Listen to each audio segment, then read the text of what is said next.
नमस्कार। मैं प्रोफेसर सुबोध सिंह शिवगीत आज अपने गुरुदेव doctor professor KP Sharma sir के यहाँ आए हैं, जो हजारीबाग ही नहीं झारखंड के वनांचल आंदोलन के समय से भारतीय जनता पार्टी के वरिष्ठ कार्यकर्ता रहे हैं। हजारीबाग के लंबे समय तक जिलाध्यक्ष रहे हैं। हजारीबाग को भाजपा में बनाने के लिए जिस एक व्यक्ति का सबसे अधिक योगदान माना जाता है वो है प्रोफेसर केपी शर्मा सर। मैं आपको नमस्कार करता हूं। सर, आज लंबे समय के बाद हजारीबाग में प्रत्याशी का परिवर्तन हुआ है। ये सीट जदुनाथ पांडे, महावीर विश्वकर्मा के समय से भारतीय जनता पार्टी का सीट रहा। फिर किन कारणों से जसवंत सिन्हा यहाँ के भाजपा के सांसद हो गए। फिर उनके बाद उनके पुत्र जयंत सिन्हा जी दो बार पात्र उम्मीदवार हुए, विजयी हुए। लंबे समय के बाद आज एक घोषणा हुई है कि अब जयंत सिन्हा की जगह पर मनीष जायसवाल, जो हजारीबाग के सांसद विधायक भी हैं और काफी लोकप्रिय समाज सेवी हैं, उनका चयन किया है पार्टी ने। एक जमीनी कार्यकर्ता को चुना है इस बार हजारीबाग के सांसद के लिए। सर, इस पर आप अपनी राय दें। ये पार्टी का कैसा निर्णय है और कैसा भविष्य होगा इसका? भारतीय जनता पार्टी ने जो दो गलतियां की उसका सुधार उसने अभी किया है। जैसे जसवंत सिन्हा को भारतीय जनता पार्टी ज्वाइन करवाना ही गलत था, ऐसा मैं नहीं कह रहा हूं, बल्कि स्वर्गीय प्रधानमंत्री चंद्रशेखर ने एक पत्रकार को कहा था कि जो व्यक्ति मेरा नहीं हुआ वो भाजपा का नहीं हो सकता है, और उसको इन्होंने सिद्ध किया भाजपा को गाली देकर। दूसरी गलती उसने किया कि इनके बेटा को किस कारण से टिकट दिया गया, मुझे आज तक समझ में नहीं आया। जी जी। जो हजारीबाग का उत्तर दक्षिण पूरब पश्चिम नहीं जानता था, वैसे व्यक्ति को हजारीबाग का सांसद बना दिया गया। ये दुरुपयोग किया गया हजारीबाग के जनता का सेंटीमेंट का कि ये सीट भारतीय जनता पार्टी का है, ये किसी व्यक्ति विशेष का नहीं है। जी जी, भाजपा की सीट है ये भाजपा की सीट है, और इसको बनाने में, भाजपा का सीट बनाने में काफी लंबा संघर्ष करना पड़ा है। इसमें बहुत लोगों की भूमिका रही है। जी। तब जाकर ये सीट ऐसा निर्मित हुआ है कि आज XYZ किसी को भी भाजपा अगर यहां से टिकट देती है तो वह चुनाव जीत जाता है। इसका दुरुपयोग पार्टी ने किया है। इसका अफसोस मुझे है कि तपे तपाए हुए भाजपा के नेताओं को टिकट काट कर व्यक्तियों को, ऐसे व्यक्ति को, बाहरी व्यक्ति को लाकर दिया गया टिकट जिसने कभी भी नहीं कहा कि वो भाजपा का है। तो ये तो गलतियां हुई थी, उसका सुधार अभी किया गया है। जी जी। कोरोना काल जैसा संकट का काल, जिसका सांसद पूरे समय तक कोरोना काल में दिल्ली में रहा हो, यहाँ की जनता का किसी ने कोई सुध नहीं लिया हो, वैसे सांसद को हम लोग आज तक ढोते चले आ रहे थे। ये यहाँ की जनता की हम भलमनसाहत कहते हैं कि वो भारतीय जनता पार्टी के इस प्रकार से समर्थन कर रही है कि किसी को भी वो चुनाव जिता देती है। वर्तमान में सर जो मनीष जायसवाल जी को मिला है, इनका क्या बैकग्राउंड है? मैं इसमें एक चीज और बताना चाहता हूं कि भारतीय जनता पार्टी ने एक गलती किया था 2004 में, उसको मिला था कि भारतीय जनता पार्टी के तपे तपाए हुए कार्यकर्ताओं को जसवंत सिन्हा के कहने से पार्टी से निकाल दिया गया था, जिसमें आप भी थे सर। जिसमें मैं भी था, महावीर विश्वकर्मा। आप लोग पार्टी छोड़े थे कि निष्कासित किया गया? हम लोगों को पार्टी से रातों रात जसवंत सिन्हा ने निकलवाया था, इसलिए कि एक रिजोल्यूशन पास हुआ था अमृतनगर में भारतीय जिला कार्य समिति की बैठक में कि ये सीट हजारीबाग का परिवर्तित किया जाए, नहीं तो हम लोग चुनाव हार जाएंगे। ये 2004 की बात? ये 2004 की बात है, और मैं उस समय जिला अध्यक्ष था, मुझे कम्युनिकेट करना था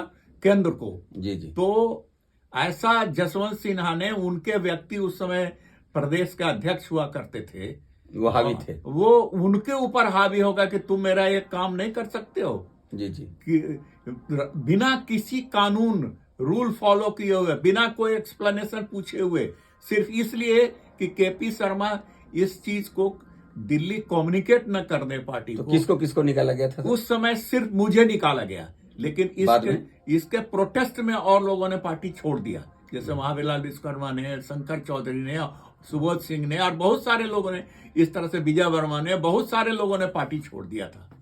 तो 4 में तो सर आप लोग फिर उनके खिलाफ प्रत्याशी भी महावीरलाल विश्वकर्मा प्रत्याशी बने थे और पहली बार भारतीय जनता पार्टी जसवंत सिन्हा को यहां से हार का मुंह देखना पड़ा था। एक बार जब ये पहली बार चुनाव लड़े थे तो 9,000 वोट आया था।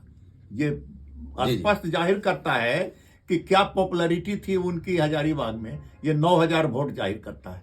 और जब भारतीय जनता पार्टी ने यह सीट उनको दान में दे दिया जी और उसके बाद ये सांसद बने, उस समय उनको प्रतिस्पर्धा हो गई थी कि जिला अध्यक्ष को जनता ज्यादा मानती है। जिला अध्यक्ष बने आप? हाँ, उस समय जिला अध्यक्ष मैं था। तो उनको इस बात का बहुत मलाल होता था कि मीटिंग में केपी शर्मा जाते हैं तो तालियां उनकी बजती है, हमारे ऊपर नहीं बजती। और ये इस चीज को इन्होंने बर्दाश्त नहीं कम्युनिकेट किया था। गुजरात के गवर्नर थे कैलाशपति मिश्र, अच्छा। उन्होंने मुझे बताया था कि आप ऐसा क्यों बोलते हैं, तो मैंने कहा क्या मैं अपनी सरस्वती को मंद कर दूं? सर एक बात यहाँ और जरा रुक के हम जरा जानना चाहेंगे कि सर ये 2004 में तो महावीर विश्वकर्मा जी प्रत्याशी बने, मगर सर सुने हैं कि महावीर विश्वकर्मा की भी कोई चिट्ठी लिख के नाम काटने का प्रयास हुआ। जी कहे कि चिट्ठी लिख करके नहीं, बल्कि महावीर जी में की गलती थी कि ब्लैंक पेपर पर दस्तखत करके किसी को दे देते थे। उसी लेटर पैड का मिसयूज करते हुए जो बात आज जयंत सिन्हा लिख रहे हैं, उसी बात को उन्होंने जो है उस लेटर पैड पर लिख करके पार्टी कार्यालय को भेज दिया। मैंने इतिहास की पुनरावृत्ति हुई है। तो महावीर जी की जब इस प्रकार से जब बेइज्जती हुई, महावीर जी ने प्रोटेस्ट किया, तो उनको इसके एवज में बिहार विधान परिषद में भेजवाने का कोशिश भेजा गया कि जिससे कि ये शांत रहे, इस चीज को जो है क्षतिपूर्ति। तो आज लगता है वो पुनरावृत्ति हुई कि आज पुनरावृत्ति हो गई। लेकिन मुझे कहना ये है कि जयंत सिन्हा तो राजनीतिक है ही नहीं, कैसे राजनीति में आ गए, कैसे पार्टी ने इनको 10 सालों तक झेला, कैसे यहाँ की जनता ने 10 सालों तक इनको झेला, यही आश्चर्य की बात है। सर वो तो कहते हैं कि हम 50,000 करोड़ हजारीबाग में खर्च किए। भाई अगर तो ये बता दें कि पहली बार जसवंत सिन्हा को फुल हम लोगों ने वित्त मंत्री यहां से बना करके भेजा था। आज तक जो रेलवे लाइन की जो बात है वो किसका लाया हुआ है? वो बाबूलाल मरांडी का लाया हुआ रेलवे लाइन। वो उस समय मुख्यमंत्री थे, पूरा पैसा जो है बाबूलाल मरांडी ने दिया था। रेलवे लाइन आए इसके लिए लिखा पढ़ी रीतलाल वर्मा ने किया था, महावीर विश्वकर्मा ने किया था, नीतीश कुमार, हाँ, इन लोगों ने इसके लिए प्रयास किया था और गलत इसका श्रेय लेने की कोशिश किया गया। सारा श्रेय बाबूलाल मरांडी को जाता है रेलवे लाइन यहाँ से। चलिए सर एक बात और कि अब सर हजारीबाग के कार्यकर्ताओं को मनीष जायसवाल के रूप में जो सांसद का प्रत्याशी मिला है, हालांकि हजारीबाग की सीट जो है वो दूध का कटोरा है, कोई भी आएगा जीतेगा, तो मनीष जायसवाल कैसे सांसद रहेंगे हजारीबाग? देखिए ये सीट भाजपा की है। आज मनीष जायसवाल आए हैं, वो अच्छे कार्यकर्ता हैं और वो जनता से जुड़कर रहते हैं, लगाव है। हाँ, और प्रतिदिन जो जिस प्रकार की वो सुनवाई करते हैं और जिस प्रकार से तकलीफ में जो भी जनता है खड़े रहते हैं और उनकी मदद करते हैं, तो ये बात जो है कि उनकी आर्थिक मदद, सामाजिक मदद, देह से मदद, हर सुख दुख में खड़े रहते हैं हमेशा हजारीबाग में। तो जनता ऐसा ही प्रतिनिधि चाहती है, हर सुख में हर दुख में हमारे साथ रहे, ऐसे उम्मीदवार मनीष जायसवाल होंगे।